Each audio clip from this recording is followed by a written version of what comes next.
दोस्तों, आज के वीडियो में आप सभी का स्वागत है। आज के वीडियो में यमराज जी से जुड़ा एक किस्सा बताया है।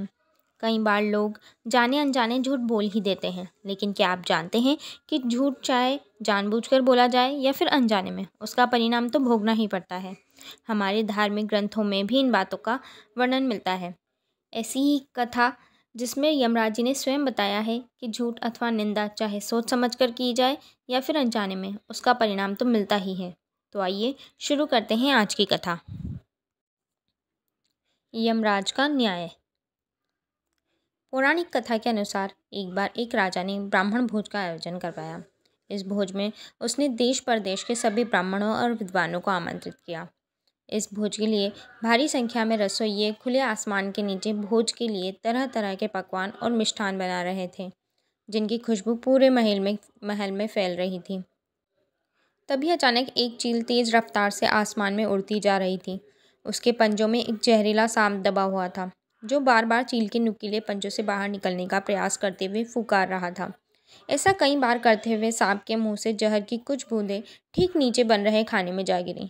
हालांकि खाना बना रहे किसी भी रसोइयों को सांप का जहर खाने में गिरने की कोई जानकारी नहीं हुई। कुछ समय बाद वही खाना सभी ब्राह्मणों को परोस दिया गया। जहर इतना तेज था कि खाना खाते ही सभी ब्राह्मणों की मृत्यु हो गई। राजा को जब इस दुखद घटना का पता चला तो ब्रह्म हत्या का पाप जान राजा दुखी हो गया। अब निर्णय धर्मराज यमराज को लेना था। आखिर इतने सारे ब्राह्मणों की हत्या का दोष किसके सर मढ़ा जाए? कौन है असली दोषी? क्या उस राजा के सिर जिसने सभी ब्राह्मणों को भोज पर आमंत्रित किया, या फिर उन रसोइयों के सिर जो ब्राह्मणों के लिए खाना बना रहे थे और जिन्हें ज्ञात ही नहीं था कि भोजन के पात्र में सांप का जहर गिर चुका है? तब यमराज ने विचार किया और कहा, हत्या का दोष राजा और रसोइयों में किसी को भी नहीं जाता।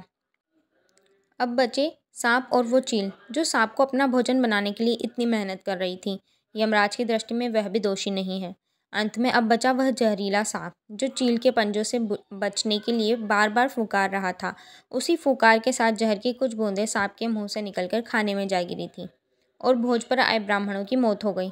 तो क्या यमराज की दृष्टि में वह सांप ही असली दोषी है? नहीं, यमराज उसे भी दोषी नहीं मानते, क्योंकि सांप का स्वभाव ही फुकारना है और फिर वह अपने प्राणों की रक्षा कर रहा था। अपनी प्राणों की रक्षा करना तो कोई पाप नहीं। यमराज ने इस विषय को कुछ समय के लिए वहीं रोक दिया। फिर एक दिन कुछ ब्राह्मण देव राजा से भेंट के लिए एक महिला से महल का मार्ग पूछते हैं। महिला ने उन्हें महल का मार्ग तो बता दिया, लेकिन साथ ही कहा कि यह राजा ठीक नहीं। अभी कुछ दिन पहले ही खाने में जहर देकर आप ही के जैसे निर्दोष ब्राह्मणों को मृत्यु दंड दे दिया। महिला के मुंह से ये बात निकलते ही यमराज ने निश्चय कर लिया कि इतने सारे निर्दोष ब्राह्मणों की हत्या का दोष इस महिला के भाग्य में जोड़ दिया जाए। महिला के भाग्य में ही क्यों? इस पूरे वृत्तांत से महिला का तो कोई लेना देना तक नहीं था, फिर भी महिला को ब्रह्म हत्या का दोष क्यों लगा? यह प्रश्न यमदूतों ने यमराज से कहा। यमराज ने बताया कि जब कोई जानबूझकर पाप कर्म करता तो उसे स्वार्थ सिद्ध होने पर आनंद मिलता है, लेकिन निर्दोष ब्राह्मणों की हत्या से न तो राजा, न ही रसोइयों और न ही चील व न ही सांप ने स्वार्थ सिद्ध होने का आनंद लिया। ऐसे में इस अनजाने पाप का पूरा दोष उस महिला को जाता है जिसने जानबूझकर मन में घृणा का भाव रखते हुए इस पाप कर्म की निंदा की। इस तरह घटना की बुराई करने में उस महिला को ज़रूर आनंद मिला। इसलिए कभी भी जानबूझकर या फिर अनजाने में झूठ और निंदा करने दोनों से बचना चाहिए। तो प्यारे दोस्तों, आपको हमारा आज का तथ्य कैसा लगा, हमें कमेंट्स के माध्यम से ज़रूर बताएं। वीडियो अच्छी लगी हो तो वीडियो को लाइक करें। साथ ही हमारे ग्रंथों व पुराणों से जुड़ी जानकारियों तथा रोचक तथ्यों का जानने के लिए आज ही हमारे चैनल को सब्सक्राइब करें और ज़्यादा से ज़्यादा लोगों तक इसे शेयर कर जानकारियों को आगे बढ़ाएं। धन्यवाद।